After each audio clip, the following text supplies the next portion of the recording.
Today's Bible story comes from 1 Samuel chapters 24 and 26. We see in this story how David demonstrated great patience while he waited on God's plan. David was very patient and respectful toward Saul, even though King Saul was trying to kill him.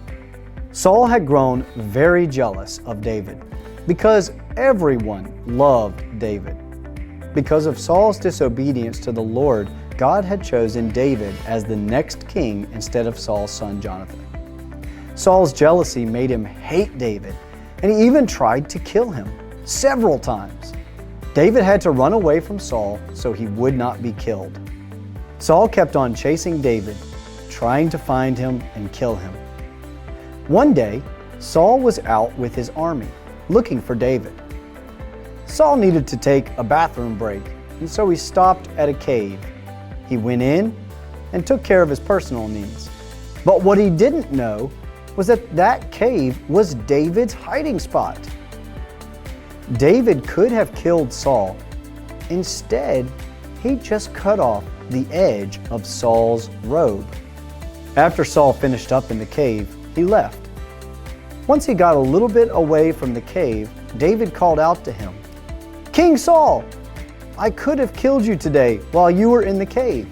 Do you see this piece I cut off your robe? But I knew that God was the one who made you king, and I will not hurt the one God has chosen to lead." David's words made Saul realize that he was doing a very bad thing in chasing David. He told David he was sorry and that he would quit chasing him. In this way, God spared David's life. After a little while, Saul's jealousy once again made him go after David. He started chasing him, trying to kill him. This time, Saul was very near where David and his men were hiding. They stopped hunting for David because it was night.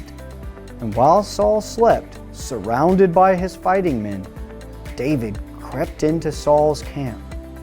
He could have killed him, but instead he grabbed Saul's water jug and ran out of the camp to hide till morning.